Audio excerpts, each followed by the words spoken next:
Dans l'actualité ce soir, le pont de la route nationale numéro 5 sur le fleuve Nazinon, désormais ouvert à la circulation. L'ouvrage de franchissement va offrir aux usagers de la route la sécurité et le confort. Un soulagement pour les usagers qui ont attendu 10 ans pour son ouverture. Et pendant ce temps, la station de pesage à basse vitesse de Nagrengo vient d'être inaugurée ce 16 mars sur la nationale numéro 4, une réalisation de l'UEMOA. Que va-t-il servir concrètement? On en parle dans ce journal. Et dans ce journal, les 70 ans du Prytanée militaire du Kadiogo PMK, un anniversaire célébré avec faste à Kambouensé. Mais que retenir des 70 ans de cette école? Quel est son secret pour les performances et la réussite des élèves de l'école? Des questions mais aussi des réponses à suivre dans cette édition. Et avec notre invité, le colonel-major Oumarou Sawadogo, président du comité d'organisation de la célébration. Bonsoir mon colonel.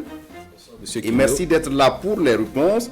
Et dans cette édition, l'accès difficile à l'eau potable dans le sud-ouest du Burkina Faso. Le ministre de l'eau est allé s'enquérir de la situation, comme vous le verrez dans ce journal. Bonsoir et ravi de vous retrouver. Mais d'abord, pour commencer, on prend la direction de Kosiam, où le président du Faso reçoit le rapport sur les élections présidentielles et législatives du 22 novembre 2020 de la CODEL, la Convention des organisations de la société civile pour l'observation domestique des élections. C'est son président, Maître Ali Douédraogo, qui est allé remettre le document au chef de l'État burkinabé. Dans son rapport, la CODEL a fait des recommandations pour l'amélioration de l'état civil, l'élection du maire et de son équipe au suffrage universel. Et à l'issue de cette audience, le président du Faso a aussi échangé avec la directrice exécutive de ONU Habitat. Elle est allée faire le point de son séjour au Burkina Faso. Souleymane Sanou Yarkiteda. L'ONU Habitat, désormais un des partenaires sûrs pour promouvoir une urbanisation inclusive et durable au Burkina. C'est du reste la quintessence des échanges entre Maïmouna Mod Sharif et le président du Faso. Dorénavant, le partenariat entre le Burkina Faso et l'ONU Habitat va se renforcer et des domaines sont même déjà identifiés. We will work with the government of Burkina Faso in 3 areas. Il est apparu très évident 3 secteurs autour desquels nous pouvons collaborer avec le gouvernement du Burkina Faso. Le premier secteur qui est un élément très délicat, c'est la question foncière. Le deuxième point d'axe de collaboration, c'est surtout au niveau de la planification urbaine et territoriale. Et le dernier point qui me semble très important avec la collaboration avec le système des Nations Unies, c'est vraiment ensemble avec le gouvernement du Burkina Faso, les partenaires techniques et financiers, essayer de trouver les ressources financières pour financer l'ensemble de ces activités sur lesquelles nous sommes tombés d'accord. The integrated urban and territorial planning. Peu avant, Rochmar Christian Kaboré reçoit une délégation de la CODEL, la Convention pour l'observation domestique des élections. Ali Douédraogo et ses collaborateurs sont allés remettre un rapport circonstancié sur les élections de novembre dernier. Ces élections ont été exceptionnelles.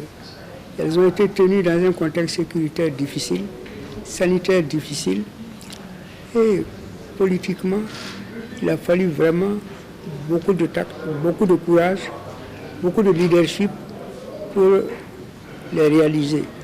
Le rapport remis au président du Faso recommande entre autres l'amélioration des services d'état civil, l'élection du maire au suffrage universel direct, la formation des militants pour éviter la cacophonie qui s'est produite à la CEDI et l'utilisation de la CNIB comme seul document de votation. Et après Kosiam, la directrice exécutive de ONU Habitat était chez le président de l'Assemblée nationale.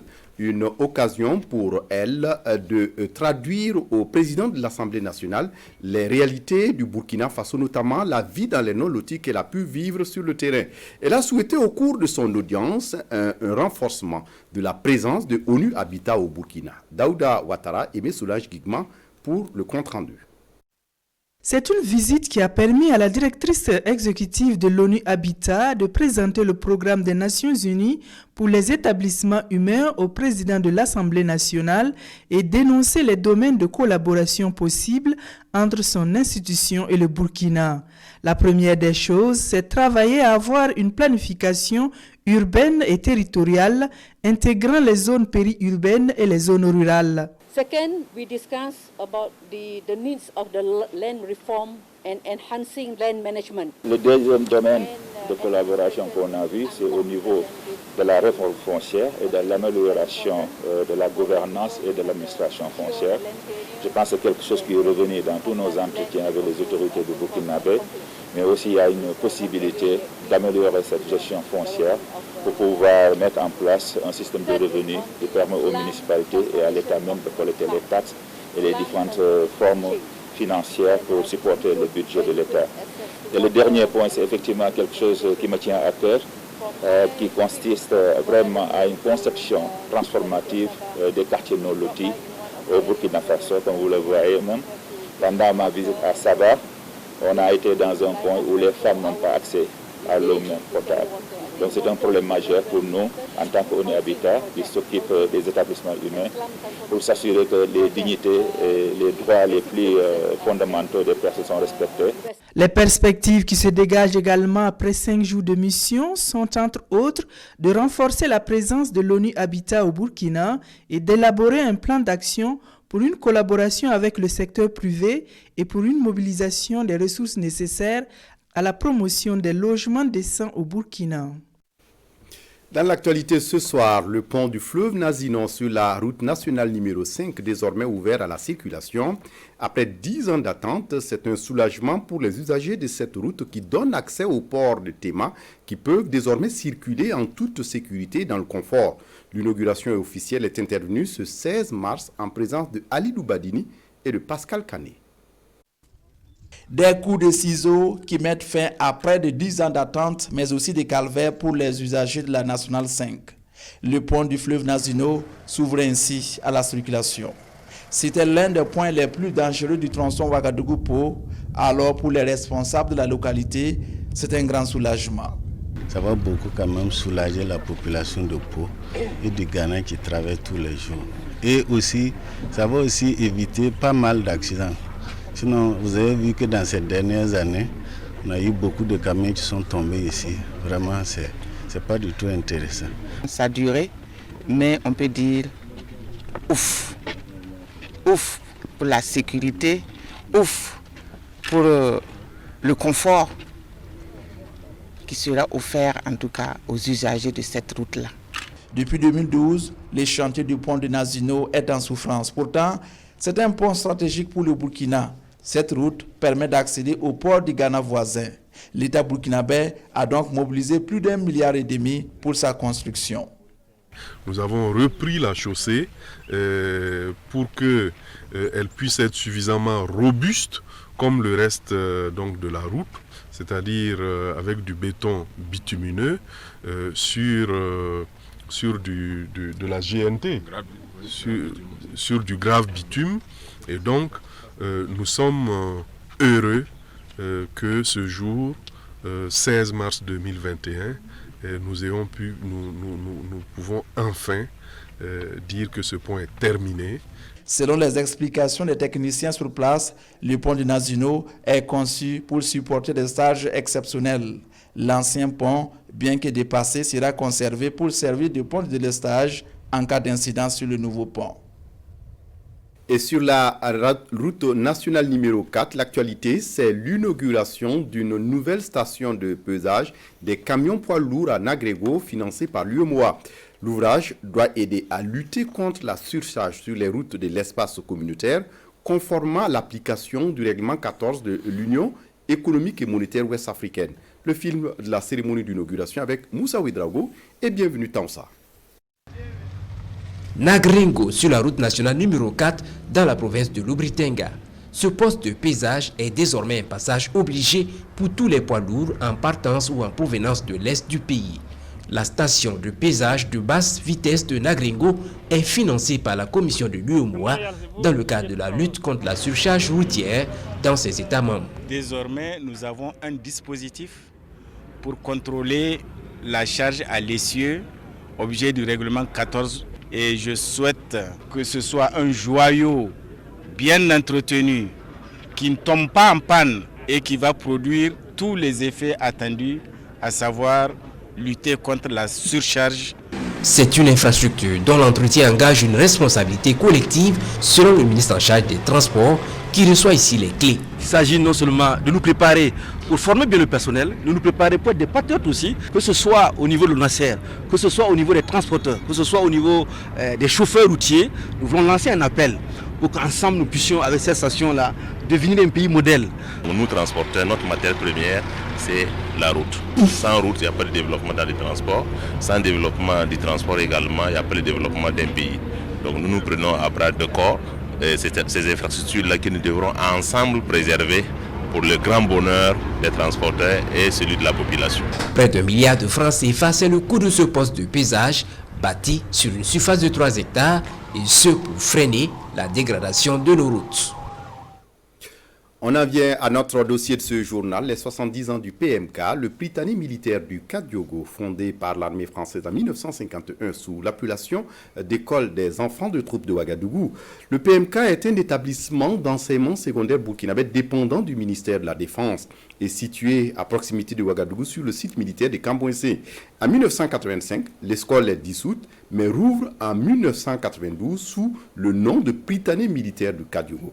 Focus donc sur cette école d'excellence avec Lassina Ouattara et Moussa Moumouni Soubega. Les colonels-majors Mamadou Traoré, Daouda Traoré, Nouaga Edouard Ouedraogo, Aimé Magloire Sawadgo et Justin Salomon Yamego, tous des anciens élèves du Prytanée militaire du Kadiogo PMK.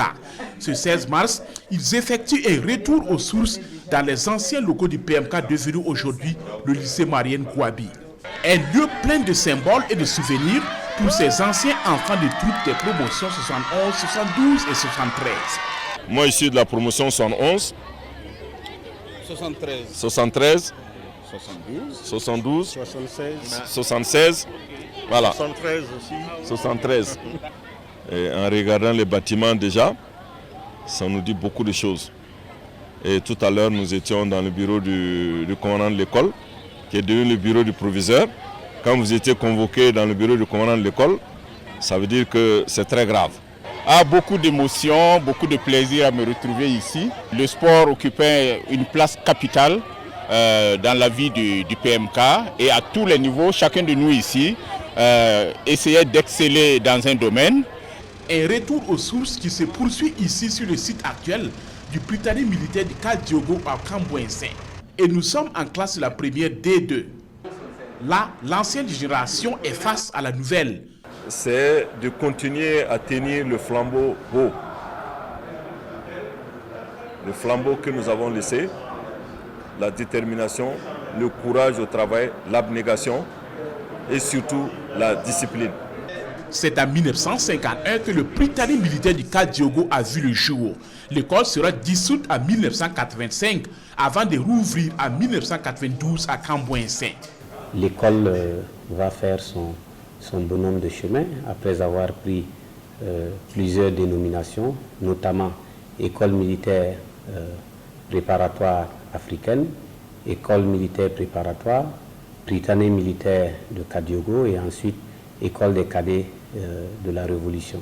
En 70 ans, le PMK a formé plusieurs cadres civils et militaires burkinabés et étrangers. D'abord une école d'excellence et au service donc non seulement du Burkina, mais de l'Afrique, de beaucoup de pays africains.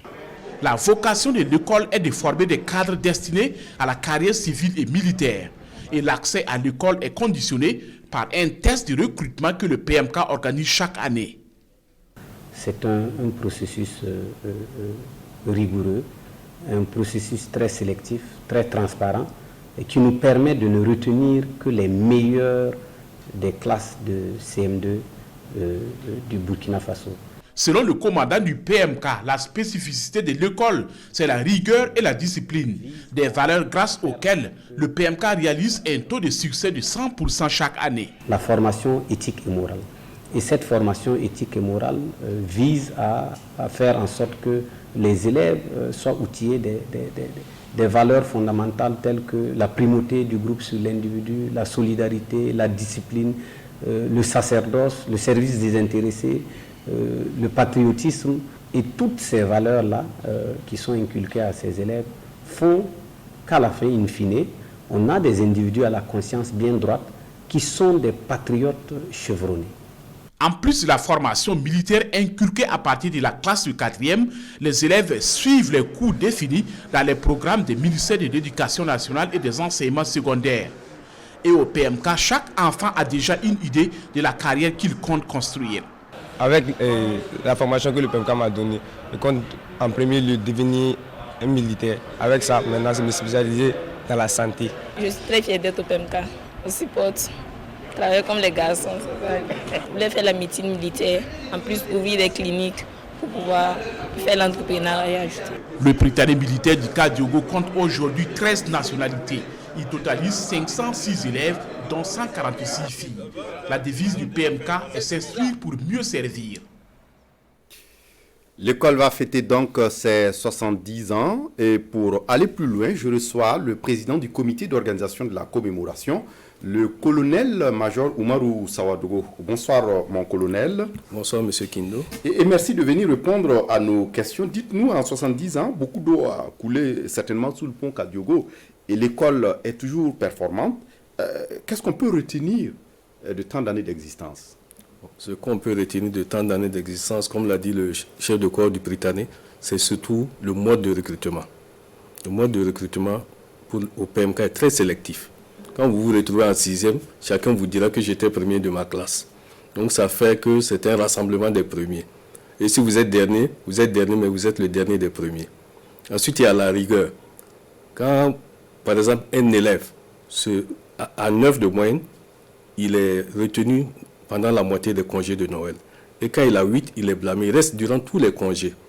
Et la disponibilité des cadres civils et militaires, parce que les professeurs, qu'est-ce qu'ils font? Pendant ce temps, les professeurs donnent des devoirs et les cadres militaires surveillent et ces devoirs sont corrigés.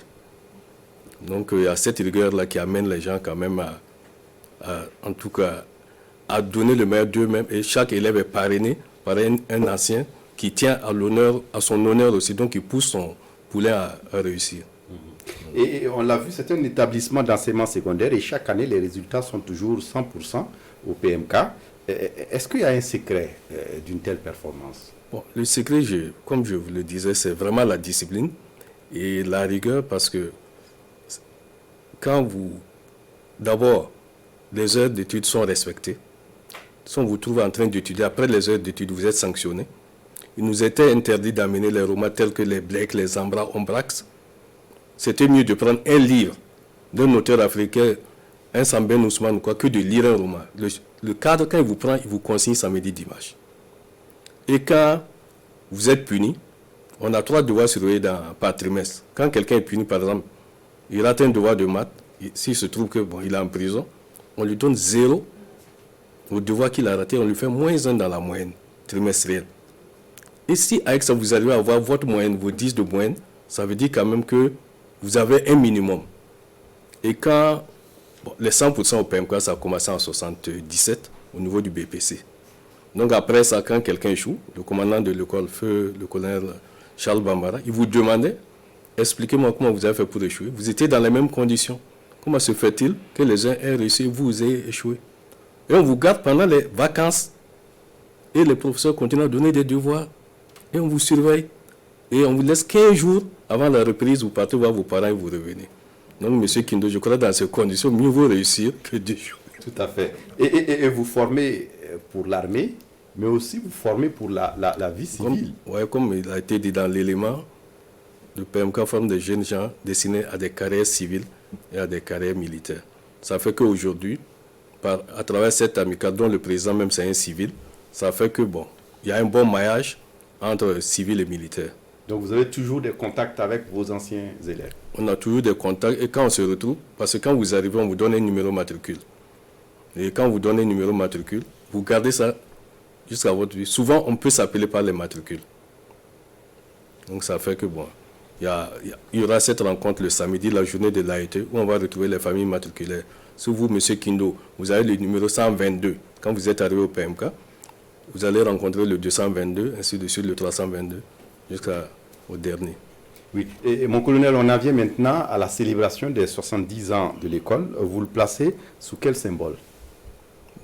Sous le symbole de la maturité. Parce que quand même 70 ans, nous avons eu la chance On était tout petit quand on fêtait les 25 ans, le 25e anniversaire. Ensuite, on s'est retrouvé officier quand on fêtait le 55e anniversaire. Et aujourd'hui, je me retrouve président du comité d'organisation. Ça veut dire que quand même, du petit que j'étais, au 25e anniversaire, j'étais vendeur d'enveloppes surprises. Bon, c'était au bal. Au 55e anniversaire, j'étais déjà lieutenant-colonel. Et aujourd'hui, quand même, je me retrouve colonel-major. Et on souhaiterait fêter les 100 ans, si Dieu nous prête donc vie. Oui, et pour le programme de cette célébration? Bon, pour cette célébration, nous avons mis quand même, il y aura 2 conférences demain pour la cérémonie d'ouverture. La première conférence sera donnée par le directeur général de l'économie et de la planification. La deuxième conférence par le colonel-major Saint-Poré, Barthélemy, un ancien du PMK. Dans la soirée, il y a le cross-relais interpromotion de l'ancien site Marane Gwabi jusqu'à l'actuel PMK. On fera courir toutes les générations, bien sûr que bon, tout le monde ne pourra pas arriver à bout. Et le mercredi, on se retrouve, on a invité tous les chefs de corps des Prytanée amis qui vont se retrouver pour une rencontre, une réunion. Et dans l'après-midi, il y aura une rencontre de football. Et dans la matinée, il y aura des soins et des consultations gratuits et un don de sang, le sang de transfusion sanguine. Et pour le vendredi, il y aura un don de vivres à l'orphelinat Néré et puis un don de kit de nettoyage au CSPS de Camouin-Saint. Et dans la soirée, c'est le clou de la cérémonie, le cérémonial militaire. Il y aura une cérémonie de décoration de certains des anciens cadres, le drapeau du PMK et une prise d'armes. Le samedi, comme je l'ai dit, ça sera la journée de l'AIT, là où on va se retrouver tous au PMK. Merci à vous, colonel Oumarou Sawadgo. Je rappelle que vous êtes colonel-major et vous êtes le président du comité d'organisation de la commémoration des 70 ans du PMK, le Prytanée militaire du Kadiougo. Merci d'être venu répondre à nos questions. Et vous restez avec nous pour la suite du journal. Et pour la suite du journal, la gendarmerie de Nongro-Massom dans la capitale burkinabé vient de démanteler 3 structures sanitaires privées illégalement ouvertes à Ouagadougou. Ce sont des enquêtes qui ont décelé l'existence de ces officines de santé illégales et du matériel pharmaceutique a été également récupéré à l'occasion. Sekou Zongo. 2 cabinets privés médicaux et un centre de santé et de promotion sociale, CSPS privé, tous implantés et exerçant illégalement dans le quartier Nyoko 2 de Ouagadougou, dans les mailles de la brigade ville de gendarmerie de Nongro-Massom. L'information est ici donnée par le major Abdoulaye Ouedraogo et ses hommes à la presse. Le démantèlement de ce réseau de faussaires est parti de soupçons d'irrégularité de ces formations sanitaires depuis le mois de janvier dernier, expliquent les conférenciers. Les investigations ont permis de confirmer effectivement l'existence de 2 cabinets de soins privés appelés Managadebe Keta et infirmier Lafi Tokay. La suite de l'enquête nous a permis de découvrir dans le même quartier un centre de santé et de promotion sociale, un CSPS dénommé CSPS privé Issa Lafisori. Le cabinet a été ouvert en association. Le promoteur principal est un illettré. Et comme il sait qu'il n'a pas la qualité requise pour ouvrir le cabinet, il s'est associé à un docteur. Le procureur du Faso est donc saisi et des mesures conservatoires ont été prises en attendant le dénouement du dossier. À ce jour, 9 personnes, dont 7 agents de santé, ont été interpellés et d'importants lots de médicaments initialement destinés à la gratuité des soins saisis. Parmi les 7 agents de santé, il y a 5 personnes d'entre elles qui revendaient les produits au faux type. Toujours selon le commandant de la brigade ville de gendarmerie de Nongromason, tous les agents qui exerçaient dans ces centres de santé sont des agents itinérants de santé. Le dossier est au parquet et connaîtra bientôt un jugement, rassure le major Abdoulaye Ouedraogo. Et au regard de la prolifération des centres privés de santé, les conférenciers appellent à plus de vigilance et de collaboration des populations afin de démasquer ces pratiques néfastes à la santé publique. À Waiguia dans le Nord, le ministre des Droits humains vient de procéder au lancement d'un projet d'appui à la promotion, protection des jeunes consolidateurs de paix et de droits de la personne. Qui est consolidateur de paix? Qui sont les initiateurs de ce projet? Et quelles sont les appréciations des bénéficiaires? On en parle avec Moussaki sur place à Waiguia. Noufou Ouedraogo. Il est consolidateur de paix dans la commune de Tangaï, à une dizaine de kilomètres de Waiguia. Le jeune homme vient assister au lancement du projet d'appui à la promotion et protection des jeunes consolidateurs de paix et défenseurs des droits de la personne. Nous, on ne s'assoit pas, on discute à tout moment avec la jeunesse pour qu'ils ne s'intègrent pas. Parce que nous trouvons que c'est en travers la jeunesse que cet aspect-là s'enflamme de jour en jour. 800 millions de francs CFA sont mis sur la table par le Fonds pour la consolidation de la paix des Nations Unies. Et le projet doit relever les défis de la paix et de la sécurité avec l'objectif du développement durable. On va faire des consultations avec la jeunesse dans les communes pour identifier leurs priorités pour la mise en œuvre du projet. Un autre élément de ce projet, c'est aussi de faciliter le dialogue entre la jeunesse, les jeunes garçons et les jeunes filles avec les autorités locales, mais aussi les autorités religieuses, coutumières et traditionnelles. Le projet couvre 3 régions, à savoir le Nord, l'Est et le Sahel, zones d'intervention, mais aussi des zones d'insécurité. Les directeurs régionaux en charge des droits humains expliquent les réalités du terrain avec des chiffres à l'appui. Plus de 1000 écoles fermées. 687 000 personnes sont aujourd'hui sous le poids de l'insécurité alimentaire sévère. Les bénéficiaires du projet montent au créneau. Des maires et des OSC regrettent leur non-implication dans l'élaboration du projet. Mais pas que cela. Les actions à réaliser ne sont pas clarifiées. Et surtout l'absence des autorités coutumières et religieuses dans cette salle. L'urgence est bien là. Et il faut donc agir sur le plus grand nombre. Et ce projet va leur permettre de renforcer leur capacité en créant des activités rémunératrices. Donc à essayer de faire en sorte que ces jeunes-là deviennent autonomes. En même temps, ils mènent ces activités, ils mènent également des activités de sensibilisation des autres. 18 mois sont donc donnés à ces acteurs de parcourir les communes concernées par le projet dans les 3 régions pour promouvoir la paix. Ils doivent aussi permettre une appropriation des mécanismes de promotion des droits de la personne et surtout une pérennisation de toutes les réalisations du projet. Et je le disais en titre, l'accès difficile à l'eau potable dans le sud-ouest du Burkina. Le ministre en charge de l'eau et de l'assainissement est allé s'enquérir de la situation. Compte rendu avec Christophe Da sur place à Gawa. Nous avons pris langue avec les premiers responsables du pays et le ministre de l'eau incessamment sera dépêché à Bapara ici dans la commune de Nako pour voir. 8 jours après le passage du président de l'Assemblée nationale et son interpellation du gouvernement, le ministre de l'eau et de l'assainissement est à Bakbara-le-Djompo, dans la commune de Nako. Selon Ousmane Nakrou, cette sortie de terrain répond à une volonté du gouvernement, celle de rassurer les populations que leurs préoccupations sont aussi celles du gouvernement. L'exécutif a entrepris la réalisation de 2 forages après le passage d'un reportage de la RTB sur les difficultés d'accès à l'eau potable dans certaines zones de la commune. Le ministre nous a instruit de prendre les dispositions pour que puissent bénéficier du forage et donc bénéficier de l'eau potable.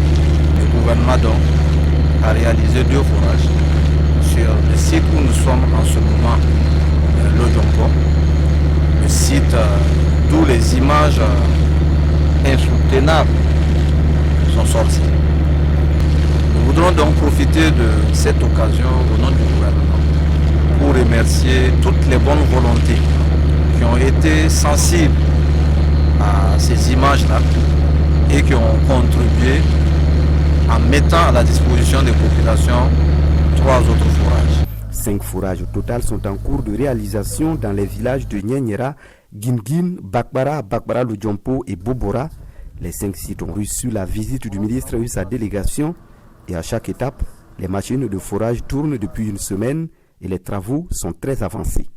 Mais 5 forages dans l'espace d'une semaine, on ne peut qu'être satisfait. Cette visite vient encore témoigner de l'engagement du gouvernement à être attentif à nos préoccupations. Environ 82%, c'est le taux d'accès à l'eau potable de la commune de Nako contre 69% au niveau national. Le gouvernement continue de s'investir pour l'atteinte de l'objectif zéro corvée d'eau au Burkina. Dans cette tournée, le ministre a aussi visité les travaux de réhabilitation du barrage de Nako. De son côté, le ministre de l'Agriculture et des Aménagements hydro-agricoles visite le laboratoire d'analyse de semences de Dédougou. C'était ce 15 mars où Salifou Ouedraogo en a profité pour encourager ses acteurs en amont de la production agricole. À quelques semaines de la campagne agricole, c'est aussi l'occasion de s'assurer que la certification des semences est faite dans des délais. Dramanso. Les scientifiques du laboratoire d'analyse de semences de Dédougou sont à l'œuvre pour mettre à la disposition des agriculteurs des semences de qualité. Les semences de maïs, de riz ou encore de coton sont testées dans cette structure d'appui au monde agricole. C'est le constat fait par l'ambassadrice du Canada et le ministre en charge de l'agriculture à cette visite. Je suis passé pour voir quelle est l'évolution de la certification des semences parce que nous avons donné au plus tard le 30 mars pour pouvoir la certification de l'ensemble des semences au niveau de tout le Burkina, afin de nous permettre de pouvoir mettre à la disposition des producteurs les semences à temps. Et ça a été une occasion aussi d'amener Madame l'ambassadrice du Canada et le représentant de la FAO pour qu'ils voient de visu ce qui se passe et surtout faire des plaidoyers.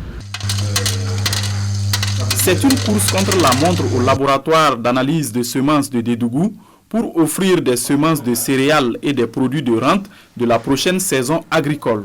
Ce laboratoire contrôle la qualité et certifie les semences qui seront analysées bonnes semences.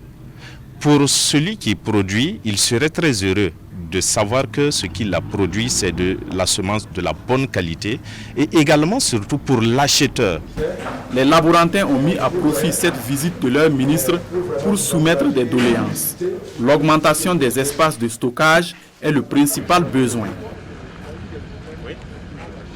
La Fédération estudiantine et scolaire pour l'intégrité au Burkina Faso, en abrégé FESIBF, a dénoncé ce mardi au cours d'un point de presse les difficultés que rencontrent les élèves avec les associations des parents d'élèves et la situation actuelle des universités publiques. La FESIBF est également montée au créneau contre l'orientation de plus de 500 bacheliers de l'année 2020 qui est toujours en attente. Le point avec Draman Guéné. Face à la presse, la FESIBF revient à la charge. La Fédération estudiantine et scolaire pour l'intégrité au Burkina Faso reste campée sur sa position.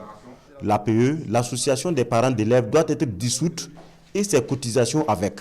L'association des parents d'élèves, en abrégé APE, est irrégulière dans sa forme actuelle selon notre entendement. Pour mieux comprendre, nous avions entrepris des démarches auprès des autorités pour en savoir plus et poser également nos réserves en rapport à cette association.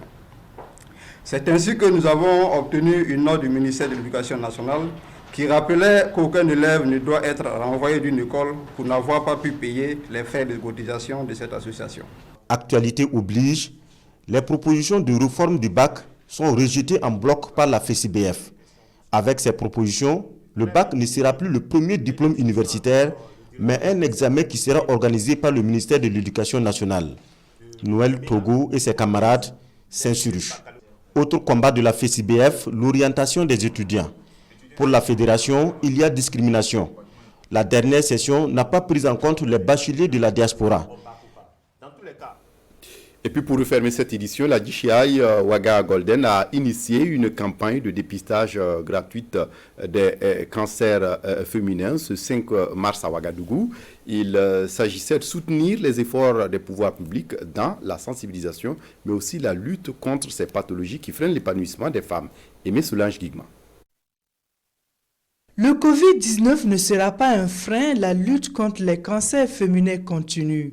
C'est la thématique qui sous-tend la 7e édition des journées de dépistage gratuit des cancers de sein et du col de l'utérus. Elle traduit la résilience et l'engagement de la jeune chambre internationale Ouaga Golden dans sa lutte pour la santé de la femme. Pour cette année 2021, c'est de faire en sorte que toutes les femmes qui seront détectées précancéreuses des lésions soient reçues ultérieurement par les femmes à la clinique des sages-femmes pour poursuivre les traitements. Et je voudrais ajouter que nous allons ouvrir des sessions de dépistage également à Tori. Cette année, nous avons pour objectif 1500 femmes. Donc je demande à toutes nos mères, nos sœurs, et de bien vouloir profiter. Cette campagne de dépistage gratuit des cancers est rendue possible grâce à l'appui de ses partenaires qui entendent contribuer à renforcer le dispositif d'offres publiques de santé et la prise en charge des cancers. On voulait quand même contribuer à aider les femmes à se faire dépister et avoir vraiment ce canal-là qui va leur permettre de mieux connaître leur statut et de prendre les précautions qu'il faut pour ne pas subir un peu les conséquences de cette maladie. Et depuis 6 ans qu'on les accompagne, on est vraiment satisfait. L'opération de dépistage va se dérouler au district sanitaire de Kosodo, au CSPS de Bassinko, au stade du 4 août à la clinique des sages-femmes à Paspanga et au centre d'affaires Beoua Kosodo. Juste après ce journal, notamment à 21h40, vous pourrez suivre un film documentaire sur le PMK, le Prytanée militaire du Kadugo, mais aussi sur les anciens élèves de troupes, ou c'est anciens enfants de troupes plutôt. Voilà, c'est tout pour ce journal. Merci de votre attention. Très bonne suite de programme sur la RTB. Au revoir.